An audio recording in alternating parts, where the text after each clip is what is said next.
I talk about gratitude and love, and one of the best ways that I can get to that is to feel gratitude towards me being alive, and also my death. Sometimes I imagine people when they've got good friends, and as they're getting older through the generations, what that feels like when their friends start to pass away when you've spent all your life together. And it gives me the feeling of humbleness. Sometimes I imagine my friends, and I'm a second generation down from my mum and my father, and thinking about, they're watching their people pass away, and the inevitable us turning to dust. Well, that beautiful feeling gives me lots of gratitude towards the humbleness of missing somebody and being alone on the planet, and realising, all that peace, that humbleness and beauty. I would call that love. The thought of me being alone, that's always there, even when my family members are there. So I find it a very energetic way to live, is to realise that we've got a small amount of time on the planet, and it gives me a lot of get up and go, lots of hugs to give, lots of gratitude, and just loads of meaningfulness to my life, just to be humble, to know that I'm not immortal. So that's all I've got to say. The other ways of looking at that sort of thing is to, I grow my own chickens, and I've been around a few different places, and I've seen people when they eat all their own organic like foods, for instance, you go to third world countries, and you can choose a chicken that's still alive, or they're going to butcher a cow, but they all stand around and appreciate the amount of years and the amount of effort that's gone into growing that cow, and they appreciate that they've had a relationship with it. So, like for instance, I've got chickens out there, and my cockerel obviously mated with the females, and we had some chicks. Now they're all growing up for us to eat, and then you can get a sensitivity towards the feelings of you're going to kill that chicken to eat, and the humbleness is like a build. You can, through a relationship, you build love, and that's when I think about the humbleness of celebrating that bird while it was alive, and the companionship and the relationship while I was with it, and then it makes me appreciate it when I'm eating it, just the feeling of it. So I call that love, and I call that gratitude towards the things that I'm doing. So it's a great way to get connected. If you're buying stuff from the supermarkets and it's been on the shelf, and they're all like battery hens and cows that are in boxes, well, you've never built any connection at all to those creatures or those animals, so you don't feel nothing towards eating it. You just eat it. You don't even acknowledge that creature was alive. And that goes same with the families. If you didn't have the people that you love, you'd never find any connection, so you'd never feel humbleness towards, and a relationship to have gratitude towards the person, the animal, or just your whole environment. And it makes me want to grow beautiful grass and beautiful fields, and in a very organic way, because then all the animals and all us can have a very nurtured environment. We've nurtured the fields, we've nurtured the land, we've nurtured the people, and we can feel humbled and successful in the right that we are eating and lovely food, and it's given us a very energetic feeling inside to support feelings and people and have empathy, and it just causes amazingness to have nutrients that create your mind to work in a very efficient way, and it gives ambience to your environment. That's why I'm so against synthetics, is because synthetic environments causes no feeling of relationship. So, like for instance, you get used to just having synthetics and having lots of energy, but you've got no connection to the relationship, to how you got it.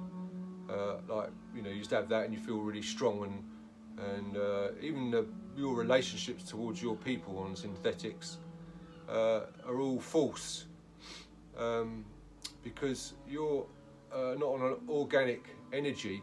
So even when you, like I know people who take this stuff, like fellas for instance, and their girlfriends, they don't even know that they're being shagged by a beast of a person who's high on testosterone and got no sympathy. So, and then the women get pounded and they think that's correct, and they lose their own sensitivity. So it's a mad whirlwind of non-connective gratitude, which is not useful for the planet, or even when they have children and grow up, they're going to be hanging on to synthetic environment.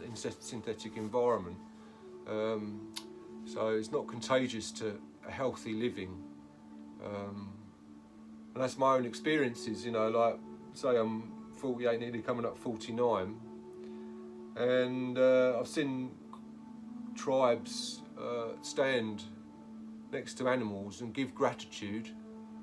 I've felt gratitude, you know, like I say, from having my own vegetables, and thank you for looking after me. You know, I've put all the minerals in the soil and I've collected it and made an environment for myself which produces organic food, and the energy from me having a connection to that and then me eating it is huge. The energy that I get from it, and my mind is on fire, and I'm challenged by fears and stuff, so that's why I get onto my nutrition, not in a fearful way as I'm feared for life, but I do, you know, I take people all flying and I'm in the elements of nature. Now I need to be very, very assertive towards my environment to make sure that I don't kill myself or kill anybody else. So that's why I'm so into making sure have I got the correct mind. You know, for instance, if I start taking testosterone or synthetics and I'm jumping off mountains with people, my sort of analytic look at the environment would not be correct because I'd feel more bumped up than I am.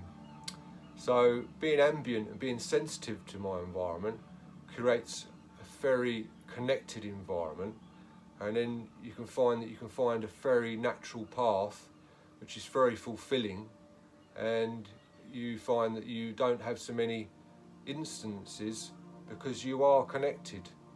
If you try things like synthetics, you're disconnecting yourself from the ambience of nature. So I advise everybody to try, and even if it's get one little plant pot and grow one little plant, and think about the soil and the microorganisms that provide the nutrients towards that flower or that plant that's in that pot. Watch it grow and realise that it comes from the soil to make a really nice flower. So for instance, as a human, all that beauty of me or the beauty of the soils and the nitrates and the stuff that nature provides to grow, which it does it naturally because that's what it is. Even the planet Earth's an organism, and it needs all its oil and it needs all its minerals to grow humans and grow a beautiful environment. And so if you start with a little pot, you can learn about microorganisms and organic soils, and then you can watch a flower grow and see how beautiful that grows. That's just like a human. You look after your environment, you'll grow beautiful humans. If you don't look after it and you're synthetic, you're going to run out. You're going to run out of syntheticness. You can't keep providing it. You're going to need more and more in your body to keep the synthetics going. And basically, that's the end of humanity as far as I'm concerned. You've screwed it up because you left all the stuff that provides humanity, that gives humanity, and then you took a synthetic road, and that's when you start getting into, going to Mars and being a robot. Anyway, some people might like to do that, it's all good. But I much prefer empathy, passion, gratitude, and love. Love is what makes the world go around. Without love, like when you hold someone's hand or your mum give you a hug, that's what made you sensitive. Anyway, I hope I've got the message there. Not trying to be anything but my experiences, and just trying to relate that towards words, and giving out some my own love towards helping my environment. Peace out.